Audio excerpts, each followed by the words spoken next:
Assalamualaikum teman-teman. Selamat datang kembali di channel Cerita Ainun. Semoga hari kalian penuh berkah dan kebahagiaan ya. Sebelum kita mulai, aku ingin mengucapkan terima kasih banyak buat kalian yang sudah mampir dan mendukung channel ini. Jangan lupa, kalau kalian suka cerita ini, tekan like, kasih komentar, dan tentunya subscribe supaya nggak ketinggalan cerita-cerita lainnya yang pastinya seru dan penuh makna. Nah, kali ini, aku punya cerita yang gak cuma sekadar cerita biasa, tapi sebuah perjalanan tentang kehilangan, harapan, dan kekuatan yang muncul ketika semuanya terasa hilang. Pernah gak sih? Kalian merasa dunia seakan berhenti hanya karena satu kejadian? Coba bayangkan, kamu bangun pagi seperti biasa, tapi tiba-tiba kehidupanmu berubah selamanya dalam hitungan detik. Begitulah kisah yang aku akan bagikan kali ini. Tentang seorang istri yang harus menghadapi kenyataan pahit kehilangan suami tercinta, yang tak hanya membawa duka, tapi juga membuka mata tentang kekuatan yang ada dalam diri.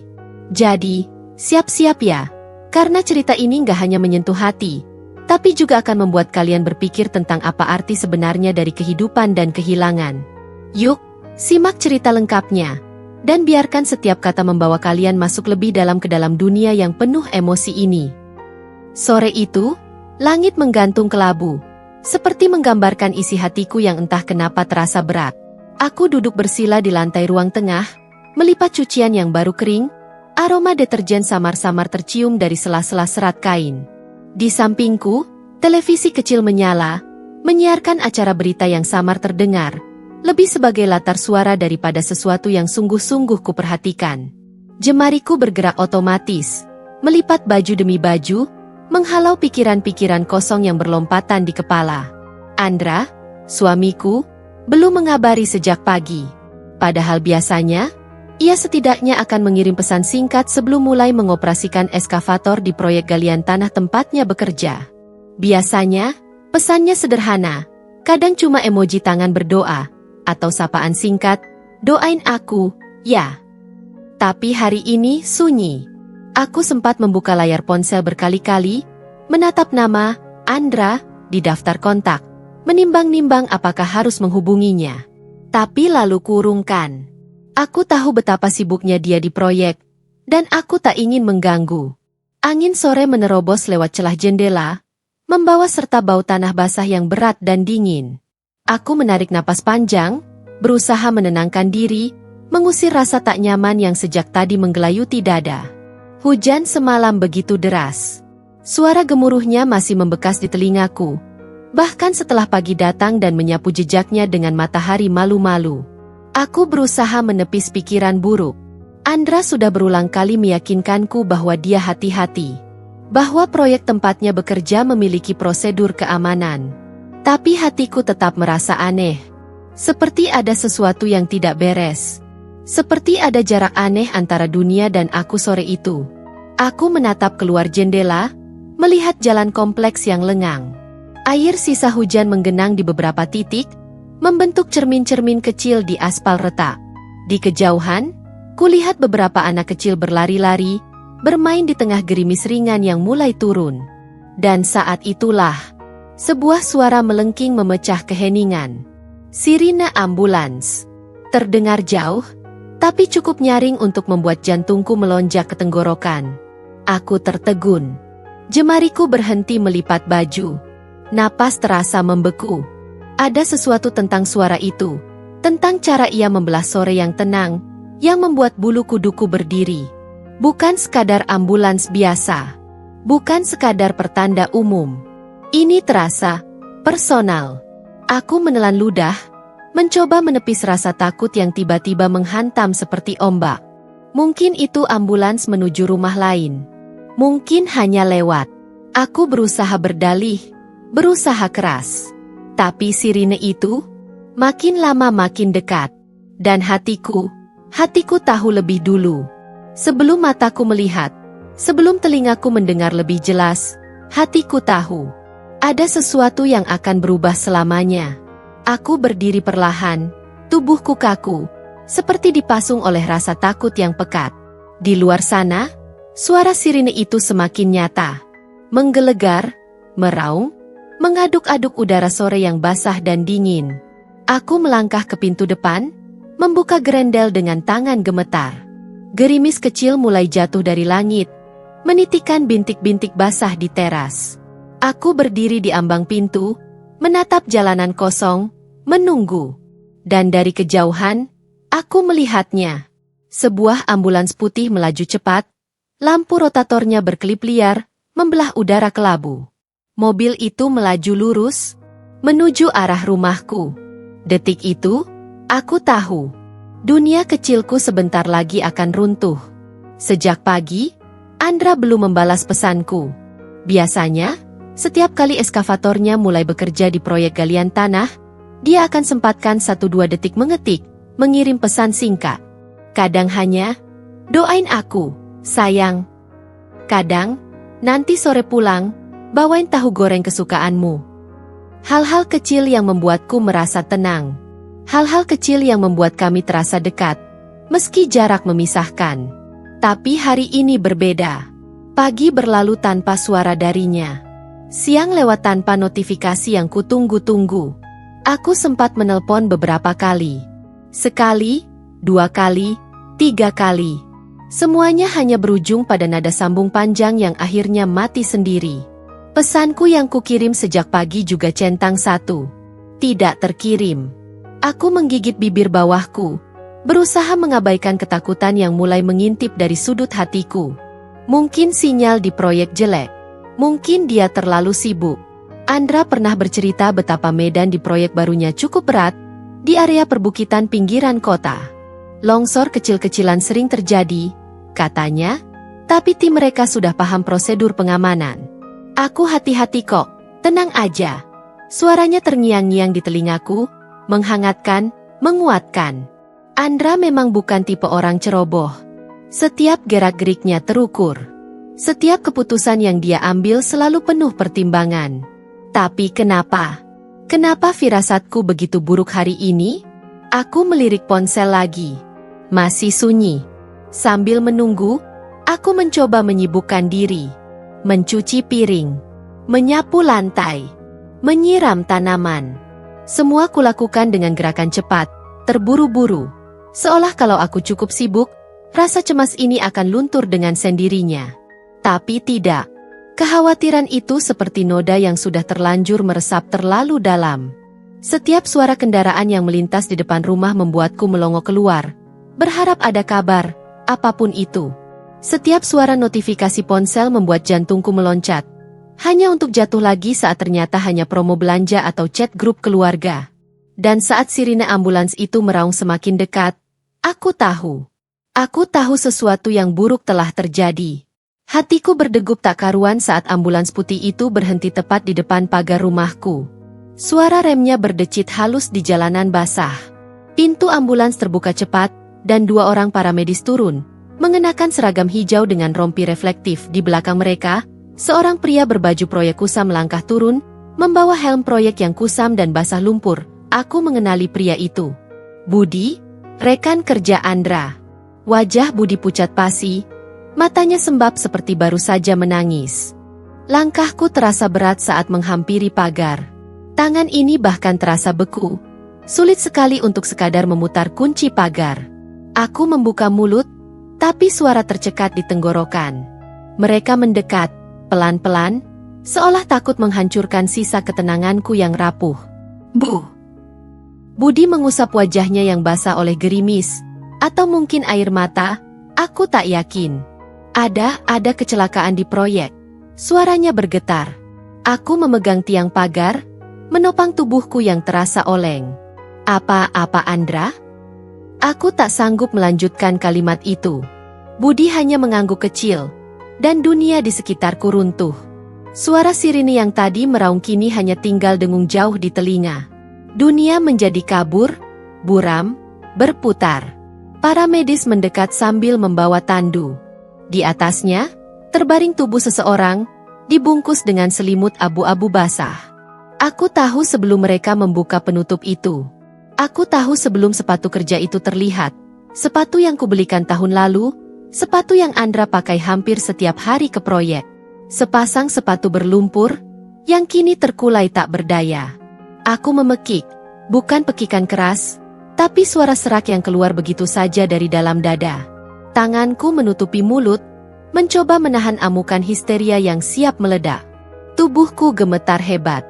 Lututku lemas, membuatku terduduk begitu saja di jalanan yang becek. Di antara gemuruh hujan, di antara isak dan pekik bisu, aku sadar. Andra, suamiku, sumber segala kekuatanku, telah pergi jauh, meninggalkan dunia ini, meninggalkan aku. Langit sore itu seolah ikut berkabung bersamaku. Gerimis turun tanpa henti, membasahi jalanan, atap rumah, dan halaman kecil tempatku berdiri termangu. Aku masih belum sepenuhnya bisa bergerak. Tubuhku seperti membatu, menolak untuk percaya pada kenyataan yang baru saja menghantamku. Budi, dengan suara bergetar, menceritakan sedikit demi sedikit apa yang terjadi. Ternyata semalam, hujan deras mengguyur tanpa ampun. Tanah di area proyek, yang sebenarnya sudah diwaspadai sejak beberapa hari terakhir, menjadi lebih rapuh dari yang diperkirakan. Pagi itu, Andra memulai pekerjaannya seperti biasa. Dia sempat bercanda dengan teman-temannya, sempat menyeruput kopi hangat dari termos kecil yang selalu dia bawa dari rumah. Tak ada tanda-tanda bencana. Hingga sekitar pukul 10, terdengar suara gemuruh besar dari atas bukit. Tanah longsor. Begitu cepatnya, begitu dahsyatnya. Tak ada waktu untuk melarikan diri. Tak ada kesempatan untuk berteriak meminta tolong. Eskavator yang dikendalikan Andra terguling, tertimbun tanah basah berwarna coklat kelam. Dia terjebak di dalam kabin logam itu, terkunci, terkubur, sendirian. Petugas proyek berusaha secepat mungkin menggali dengan tangan kosong, dengan alat seadanya, dengan sekop, dengan apapun yang bisa digunakan. Tapi tanah terus bergerak. Setiap gerakan kecil membuat longsoran baru. Setiap detik membuat harapan semakin menipis. Aku mendengarkan cerita itu dengan mata kosong. Sebagian dari diriku ingin menjerit, menuntut jawaban kenapa semua ini bisa terjadi pada Andra. Sebagian lagi hanya bisa duduk, diam, merelakan air mata mengalir tanpa henti. Ponselku tergeletak di lantai ruang tamu, tanpa daya. Ada puluhan pesan yang belum terbaca. Ada deretan panggilan tak terjawab dari rekan-rekan Andra, dari tetangga, dari keluarga. Tapi aku bahkan tak sanggup menyentuhnya. Aku hanya duduk, memeluk lututku sendiri, membiarkan rasa sakit merambati seluruh tubuh. Setiap tetes hujan yang jatuh di atap terdengar seperti isak tangis dunia. Setiap derak kayu, setiap desir angin membawa suara Andra, seolah dia masih di sini, memanggilku dengan panggilan sayangnya. "Seh, tunggu aku pulang, ya." Tapi tak ada lagi kepulangan itu. Tak ada lagi langkah beratnya di beranda. Tak ada lagi suara kunci beradu di pintu. Tak ada lagi tawa kecilnya yang selalu mampu mencerahkan hariku. Yang tersisa hanya tanah basah dan kenangan yang mulai mengabur di tengah derasnya hujan. Aku memandang keluar jendela, menatap awan kelabu yang menggantung rendah. Di sana, di balik gemuruh langit, mungkin Andra sedang melihatku. Aku memeluk tubuh sendiri lebih erat, berusaha sekuat tenaga untuk bertahan di tengah tanah yang begitu rapuh, tanah yang kini telah merebut segalanya dariku. Aku harus kuat, bukan untuk siapa-siapa, tapi untuk Andra, untuk cinta yang tak sempat ku selesaikan. Suasana sore itu terasa ganjil. Gerimis masih saja turun, kini makin deras, menimbulkan suara gemeretak di atap seng rumahku. Aku duduk kaku di tepi kursi ruang tamu, pandanganku kosong ke arah pintu yang sedikit terbuka. Ada bau tanah basah yang menyusup lewat celah, bercampur dengan bau lumpur kering yang melekat di tandu tadi. Ambulans itu belum beranjak. Aku bisa mendengar suara mesin ambulans meraung pelan, ritmis, seolah menunggu aba-aba. Dari kejauhan, suara obrolan lirih para tetangga mulai terdengar, berdengung seperti lebah yang resah. Beberapa tetangga berdiri ragu-ragu di pinggir jalan, membawa payung, mengintip ke arah rumahku. Aku tahu mereka tidak tahu harus berkata apa. Aku pun tak tahu harus berbuat apa. Budi berdiri di depan ambulans, berbicara serius dengan salah satu petugas medis. Wajahnya sembab, matanya merah. Tangan kirinya menggenggam helm proyek Andra yang penuh noda lumpur, Helm yang kini menjadi saksi bisu dari tragedi itu. Aku memperhatikan mereka seperti menonton film bisu. Semua gerak terasa lambat. Semua suara terdengar teredam. Seseorang, mungkin Pak RT, akhirnya masuk ke dalam rumah, membungkuk sopan di depanku. Aku bahkan tak mampu mendengar apa yang dia ucapkan. Hanya melihat gerakan bibirnya yang berusaha membujukku untuk berdiri. Sejenak aku menutup mata, berusaha mengumpulkan sisa-sisa tenaga. Kaki ini rasanya berat seperti batu. Setiap langkah menuju pintu depan terasa seperti menapaki jurang kenangan yang dalam. Saat aku akhirnya keluar rumah, hujan menyambutku dengan lebih deras. Aku mendongak, membiarkan tetes-tetes dingin membasahi wajahku, membasuh air mata yang entah sejak kapan tak berhenti mengalir. Petugas medis membuka pintu belakang ambulans. Di dalamnya, tubuh Andra terbaring kaku, dibungkus rapat dengan kain putih. Aku menggenggam pinggiran tandu, menatap wajahnya yang tak lagi bisa kulihat. Tapi aku tahu betul. Di balik kain itu, Andra masih sama. Orang yang selalu menjemputku pulang saat hujan. Orang yang selalu memastikan aku makan tepat waktu. Orang yang bermimpi membangun rumah kecil untuk keluarga kecil kami. Bu, mari kita antar ke dalam. Suara pelan petugas membuyarkan lamunanku. Mereka mengangkat tandu pelan-pelan, penuh kehati-hatian, seolah takut merusak ketenangan terakhir Andra. Aku berjalan di belakang mereka. Langkahku goyah. Langkah yang terasa seperti mengiringi separuh jiwaku yang baru saja direnggut dunia. Begitu masuk ke dalam rumah, tubuh Andra diletakkan di ruang tengah, tepat di bawah foto keluarga kecil kami yang tergantung di dinding. Foto itu, aku, Andra, dan anjing kecil kami, Chico, tersenyum penuh harap pada masa depan. Foto itu kini terasa seperti ejekan kejam atas kenyataan yang menamparku tanpa ampun. Aku berlutut di samping tandu, membiarkan tangan ini menyentuh kain penutup itu. Begitu dingin. Dingin seperti malam-malam ke depan yang harus kujalani tanpa pelukannya. Tanpa canda recehnya. Tanpa suara beratnya yang biasa mengucapkan, "Selamat tidur, sayang." Orang-orang mulai berdatangan, membawa doa dan air mata. Ibu-ibu tetangga menyiapkan tikar, memanaskan air untuk membuat kopi bagi para pelayat. Suara azan maghrib berkumandang dari kejauhan, menggema lewat pengeras suara musola kecil di ujung jalan. Aku memejamkan mata, mendengarkan azan itu seperti mendengarkan suara perpisahan terakhir. Seolah dunia ikut mengantar kepergian Andra, membisikkan doa-doa ke langit kelabu. Aku tahu, mulai malam ini, rumah ini takkan pernah lagi sama. Aku, rumah ini, semua kenangan yang berserakan di sudut-sudut ruangan. Semuanya harus belajar berdamai dengan kehilangan. Dan aku harus kuat. Walaupun rasanya mustahil. Walaupun hatiku sudah hancur, berkeping-keping, seperti tanah rapuh yang merebut suamiku. Saat para tetangga mulai menyiapkan segala keperluan, aku masih terduduk di lantai, tepat di samping tandu itu. Hujan di luar mulai reda, tapi di dalam dadaku, badai seolah baru saja mulai. Aku menarik napas panjang sebelum perlahan. Dengan tangan gemetar, aku menarik sedikit kain putih itu. Sekedar ingin melihat wajahnya. Sekedar ingin memastikan bahwa ini semua nyata. Dan di sana, di bawah cahaya redup lampu ruang tamu, wajah Andra tampak begitu damai. Seperti orang yang sedang tidur setelah seharian bekerja keras. Tapi ada sesuatu yang menghancurkan hatiku lebih dalam.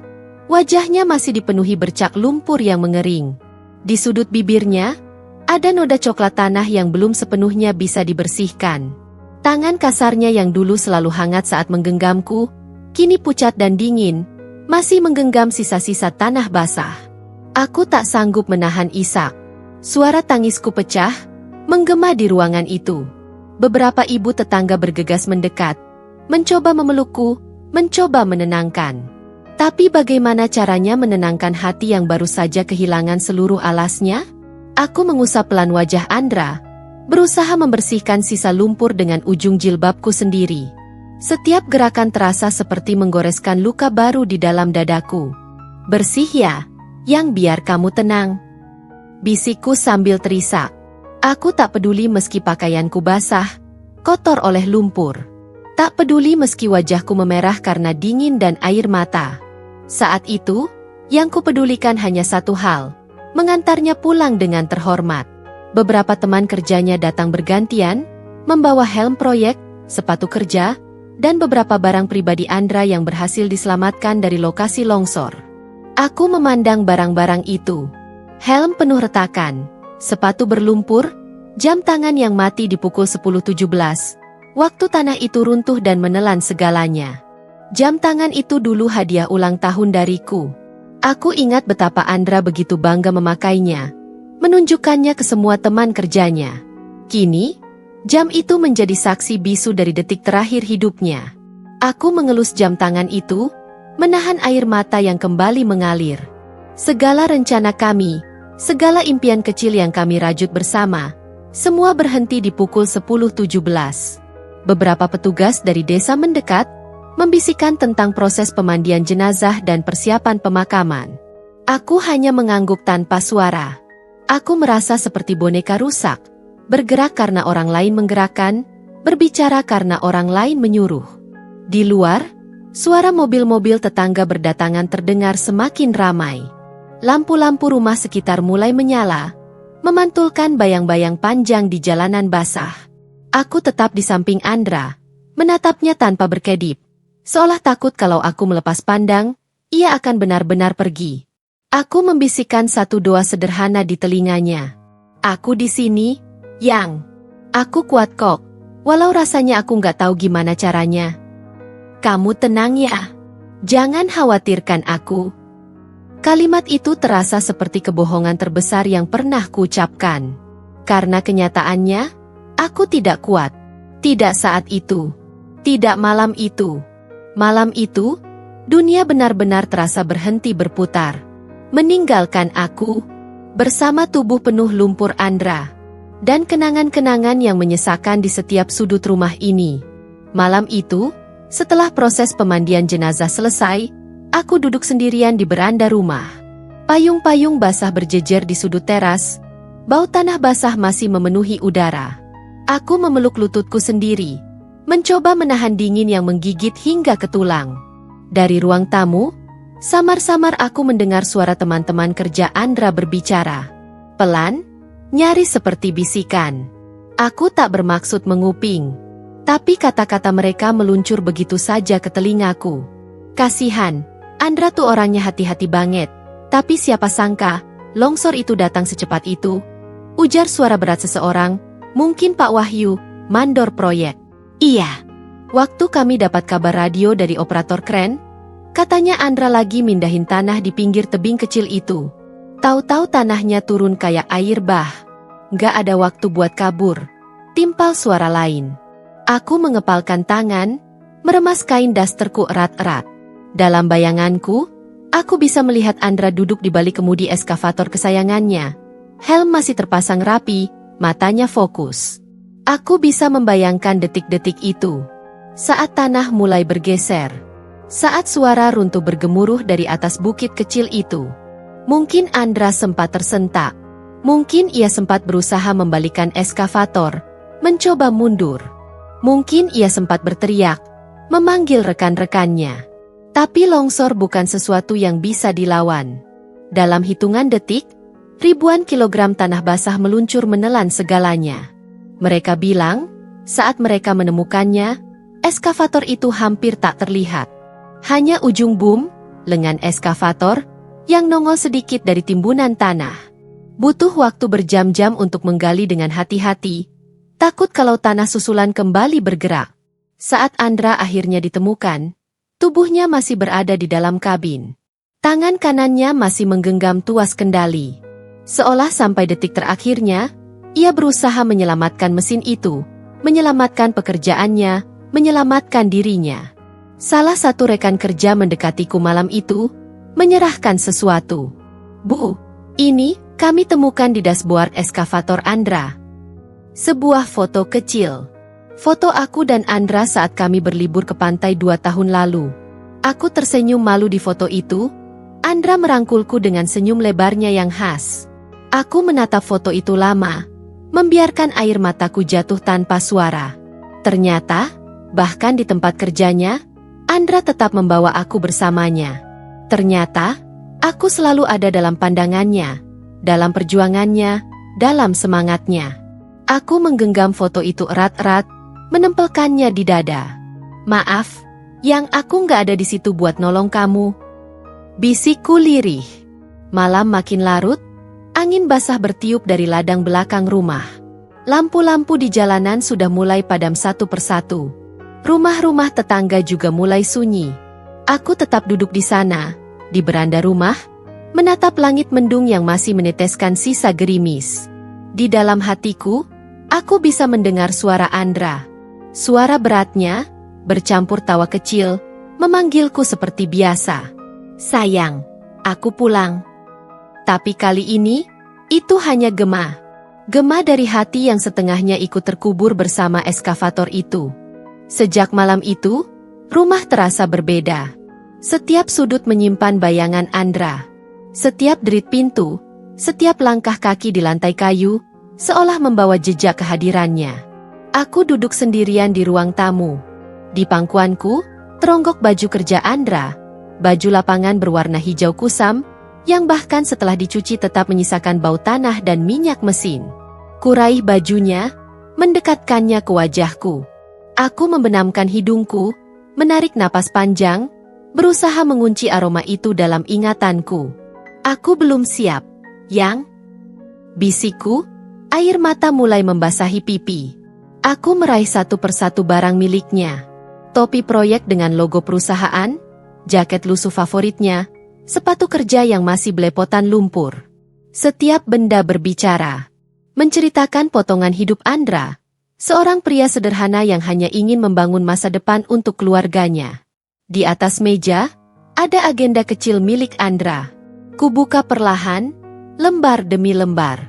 Tulisan tangannya sedikit berantakan, tapi aku bisa membaca isi catatan hariannya. Target bulan ini, tambah tabungan buat DP rumah baru. Jangan kasih tahu dia, aku mau kasih kejutan. Aku membekap mulutku, berusaha menahan isakan. Air mata membasahi halaman kertas itu. Andra. Bahkan di tengah kesibukannya, ia masih sempat memikirkan impian kecil kami. Rumah mungil di pinggir kota, dengan halaman belakang tempat aku bisa menanam bunga kesukaanku. Aku bangkit perlahan, berjalan ke kamar tidur. Di sana, di atas meja rias, ada figura foto pernikahan kami. Aku mengusap kacanya, membersihkan debu tipis yang menempel. Dalam foto itu, aku mengenakan gaun sederhana, Andra mengenakan jas abu-abu yang dipilihnya sendiri di pasar malam. Kami tersenyum lebar, begitu polos, begitu yakin bahwa hidup akan baik-baik saja. Padahal hidup tidak pernah berjanji akan selalu adil. Aku duduk di tepi ranjang, memeluk bantal Andra. Kenangan-kenangan kecil mulai bermunculan, memenuhi pikiranku. Andra yang selalu membuatkan teh manis tiap sore, Andra yang memijat kakiku setelah seharian beraktivitas, Andra yang selalu lupa mematikan lampu dapur tapi dengan konyol membela diri setiap kali kuingatkan. Semua itu kini hanya tinggal potongan-potongan gambar yang mengambang dalam kepalaku. Malam semakin larut. Aku menarik selimutnya, membiarkannya membungkus tubuhku. Dingin di dada ini tak bisa dihangatkan oleh apapun lagi. Aku menatap langit-langit kamar yang gelap. Di sanalah, untuk pertama kalinya dalam hidupku, aku benar-benar merasa sendiri. Benar-benar sendiri. Aku memejamkan mata, mencoba mengingat suara tawa Andra. Suaranya memanggil namaku, cara dia menggenggam tanganku erat-erat saat kami menyeberang jalan. Semua terasa begitu nyata dan sekaligus, begitu jauh. Aku sadar, mulai malam ini, aku harus hidup berdampingan dengan kenangan. Bersama air mata, bersama kehampaan. Aku harus menemukan cara untuk tetap berjalan. Bukan karena aku kuat, tapi karena aku tahu, di suatu tempat, Andra pasti berharap aku bisa bertahan. Untukku, untuk impian kami yang belum selesai. Hari sudah mulai meredup, menyisakan sinar matahari yang lembut di balik gorden jendela. Aku masih duduk di ruang tamu, dikelilingi oleh barang-barang milik Andra, yang kini terasa seperti bayangan dari masa lalu.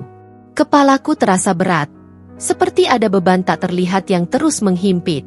Setiap benda yang ada di sekitar rumah ini, setiap sudut, setiap objek yang Andra pernah sentuh, selalu mengingatkanku pada hari-hari kami yang penuh kebahagiaan. Hari-hari yang kini hanya tinggal kenangan. Aku mengalihkan pandanganku pada tas kerja Andra yang tergeletak di kursi sebelahku. Tas itu masih dalam keadaan terbuka. Aku teringat betul, Andra selalu meletakkan tas itu di dekat pintu setelah pulang kerja. Tak pernah ada yang spesial di dalamnya. Hanya alat tulis, beberapa dokumen proyek, dan dompet. Namun, kali ini, aku merasa perlu membuka tas itu. Mungkin ada sesuatu yang bisa sedikit menghibur hati yang kian kosong ini. Tangan kuambil dengan perlahan, membuka resletingnya, dan menemukan beberapa barang yang biasa dia bawa.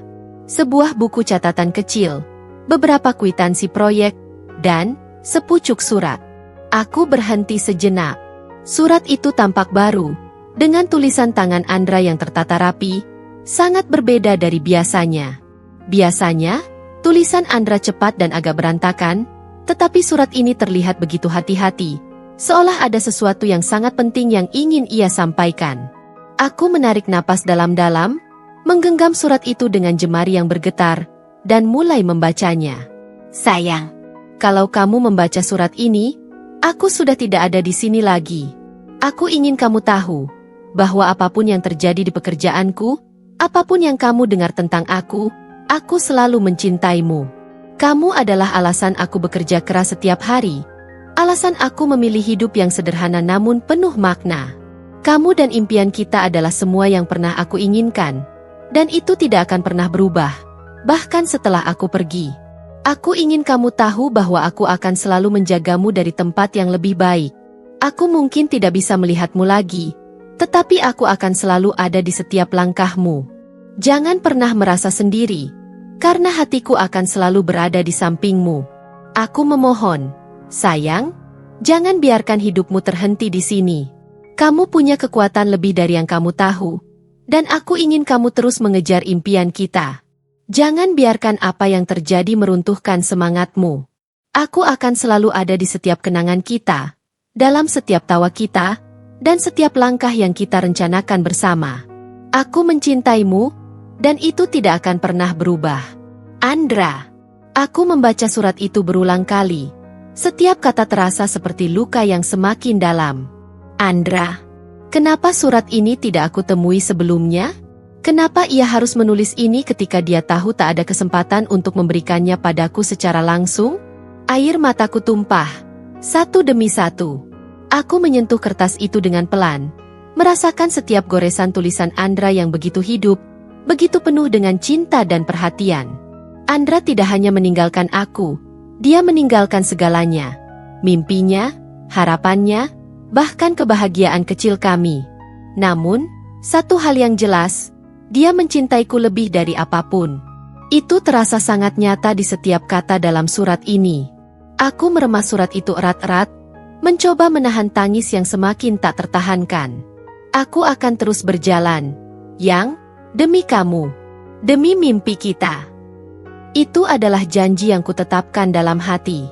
Aku tak bisa berlama-lama meratapi kehilangan ini. Walaupun Andra sudah tiada, aku harus tetap hidup. Untuknya, untuk kami.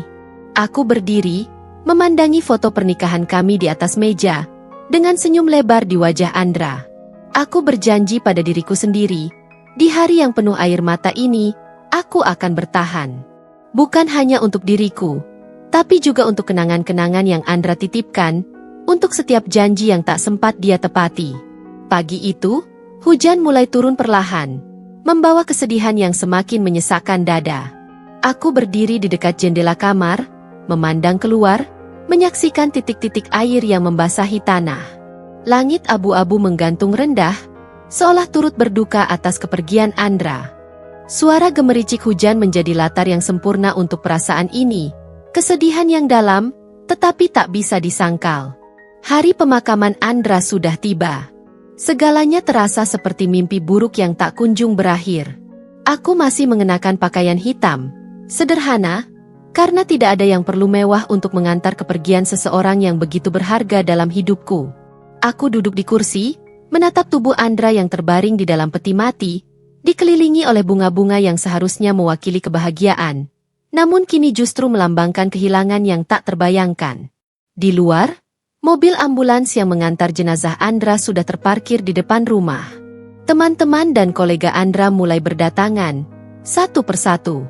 Di antara mereka, aku melihat beberapa pria yang mengenakan pakaian proyek, membawa helm proyek yang sudah penyok. Helm yang seharusnya menjadi simbol keselamatan, kini hanya menjadi barang mati yang menyakitkan untuk dilihat. Mereka membawa bunga, beberapa di antaranya berbicara pelan, menyampaikan kata-kata duka yang terasa hampa di telingaku. Aku hanya bisa memaksakan senyum, karena di dalam hatiku, rasanya seperti dunia ini runtuh perlahan-lahan. Namun, ada satu pria yang paling mencuri perhatian. Pak Budi, teman sejawat Andra di tempat kerja, datang dengan langkah berat. Aku tahu, hubungan mereka lebih dari sekadar rekan kerja. Mereka sudah seperti sahabat, berbagi suka dan duka dalam setiap proyek yang mereka jalani. Pak Budi tampak sangat terpukul, wajahnya pucat, dan matanya sembab. Aku merasa ada sesuatu yang tak bisa diungkapkan dengan kata-kata di sana. Mereka yang bekerja di proyek itu pasti merasa kehilangan yang begitu dalam. Andra bukan hanya seorang operator eskavator yang tangguh, dia adalah sosok yang selalu memberi semangat pada rekan-rekannya. Ia tidak pernah menuntut, tidak pernah meminta pujian. Andra selalu menunjukkan dedikasi dengan cara yang paling sederhana, dengan bekerja keras, dengan sepenuh hati. Pak Budi berjalan mendekat, berjongkok di samping peti jenazah Andra. Dia adalah pekerja keras, Bu. Kami semua sangat kehilangan dia. Andra selalu mengutamakan keselamatan, selalu memastikan semuanya berjalan lancar. Kami tidak hanya kehilangan rekan kerja, tapi juga teman yang baik. Pak Budi berujar dengan suara parau, menahan air mata yang sudah tidak bisa dia bendung. Aku hanya bisa menatapnya dengan kosong, berusaha menerima kenyataan yang semakin terasa tak bisa digapai. Betapa banyak orang yang mencintai Andra, betapa banyak orang yang merasa kehilangan. Dan aku, satu-satunya yang menjadi bagian terdekat dari hidupnya, merasa seperti terjebak dalam mimpi buruk yang tak berujung. Mereka mulai mengangkat peti jenazah dengan hati-hati. Suasana menjadi semakin mencekam, dengan suara hujan yang terus turun dan suara langkah kaki yang berat. Satu persatu, orang-orang mulai berjalan menuju pemakaman, mengikuti peti jenazah yang dibawa oleh para pria yang bekerja keras, seperti halnya Andra dulu. Di tengah perjalanan, aku merasakan sebuah perasaan yang tak bisa aku jelaskan. Perasaan yang kerap muncul di saat-saat perpisahan, ketidakberdayaan yang sangat dalam, seolah aku hanya bisa mengikuti arus tanpa bisa berbuat apa-apa. Sesampainya di makam, tanah yang basah oleh hujan membuat suasana semakin pilu. Kuburan Andra sudah siap, dengan tanah yang tergali rapi, seakan mengundang tubuhnya untuk kembali ke dalamnya. Aku berdiri di samping makam, menatap tanah yang akan menutupi seluruh jasad Andra. Aku memegang erat tangan Pak Budi yang berdiri di sampingku, berusaha untuk tetap berdiri tegak meski hatiku terasa hancur. Kata-kata yang keluar dari mulutku terasa kosong. Selamat tinggal, Andra. Semoga kamu tenang di sana. Hanya itu yang berhasil aku ucapkan. Namun, di dalam hati, aku berteriak, Andra, kamu belum selesai. Kami belum selesai. Aku tidak siap melepaskanmu. Langit semakin mendung. Hujan semakin deras, tetapi tak ada yang bisa menghentikan pemakaman ini. Kata-kata terakhir yang kuucapkan adalah untuk diriku sendiri. Aku harus kuat. Aku harus terus berjalan meski rasanya sangat sulit untuk bernapas tanpa Andra di sampingku. Ketika peti jenazah Andra perlahan diturunkan ke dalam liang lahat, rasa berat di dada semakin menyakitkan. Aku memejamkan mata, membiarkan air mata menetes tanpa bisa kuhalangi. Aku tahu, meski Andra tidak ada di sini lagi, kenangan kami akan tetap hidup, akan terus terpatri dalam setiap detak jantungku. Aku mengangkat kepalaku, menatap langit yang kini mulai cerah setelah hujan. Ada sesuatu yang terasa begitu nyata di dalam diriku. Aku tidak akan membiarkan kenangan tentang Andra terkubur bersama tanah ini. Aku akan terus hidup, walaupun dunia ini terasa sepi tanpa dia. Seiring berjalannya waktu, hidupku tidak kembali seperti dulu. Hari-hari setelah kepergian Andra terasa hampa, seperti langit yang tidak pernah sepenuhnya cerah. Mungkin, kebanyakan orang akan mengatakan bahwa waktu akan menyembuhkan luka, tetapi bagi aku, waktu hanya membuat kesedihan itu semakin terasa dalam. Aku terus mengingat Andra, tidak hanya dalam setiap momen besar, tetapi juga dalam hal-hal kecil yang seringkali luput dari perhatian. Setiap kali aku melangkah di halaman rumah, aku mengingat betapa Andra selalu mengajakku berjalan-jalan di sore hari, berbicara tentang impian-impian yang kami bangun bersama. Hari-hari itu kini terasa seperti mimpi yang hilang, tidak bisa diulang lagi. Tetapi satu hal yang tidak pernah bisa diambil dari aku adalah kenangan itu. Kenangan tentang suara tawa Andra, tentang bagaimana dia selalu membuatku merasa aman, tentang bagaimana dia menjaga kami dengan cara yang tidak pernah aku sadari begitu berarti sampai dia tiada. Aku terbangun di pagi hari yang sepi, mendengar suara sirine ambulans dari kejauhan. Suara itu selalu mengingatkanku pada hari-hari terakhir Andra, pada hari di mana dia tidak pernah kembali. Namun, kali ini, sirine itu tidak menggetarkan hatiku dengan rasa takut, melainkan dengan rasa rindu yang mendalam. Rindu yang tidak bisa diungkapkan dengan kata-kata, tetapi mengalir melalui setiap detak jantungku. Aku melangkah menuju ruang tamu, di mana foto-foto pernikahan kami tersusun rapi di meja. Aku memandangi satu foto, di mana Andra sedang tersenyum lebar di sampingku. Kami tampak bahagia, seperti pasangan muda yang baru saja memulai hidup. Seolah kami akan selalu memiliki waktu untuk merencanakan masa depan bersama. "Kenapa kamu harus pergi, Andra?" Aku bisikan pada foto itu, seolah Andra bisa mendengarnya. Tapi aku tahu, meskipun dia sudah pergi, suaranya tetap ada. Suara yang selalu mengingatkanku pada hari-hari yang penuh harapan. Suara yang selalu menenangkanku ketika dunia terasa begitu kacau. Itu adalah suara yang tidak akan pernah hilang, karena suaranya telah terpatri dalam hatiku selamanya. Aku berjalan keluar rumah, merasakan angin yang menyentuh kulitku. Matahari pagi mulai memancarkan cahaya lembut di langit biru. Di sana, di tengah kesunyian, aku merasa seperti ada sesuatu yang berubah. Rasanya seperti Andra masih ada di sini, menatapku, memberikan semangat meski tubuhnya telah tiada. Aku tidak bisa terus terpuruk. Andra tidak menginginkan aku merasakan kesedihan ini selamanya. Dalam surat terakhirnya, dia memintaku untuk melanjutkan hidup, untuk mengejar mimpi-mimpi kami meski tanpa kehadirannya. Itu adalah pesan yang terus terngiang di telingaku. Setiap kali aku merasa lelah atau kehilangan arah, aku mulai menata hidupku lagi, meskipun terasa sulit. Setiap hari, aku melangkah dengan hati yang berat, tetapi dengan tekad untuk memenuhi janji Andra. Aku tidak akan membiarkan kenangan tentangnya terkubur bersama tanah itu.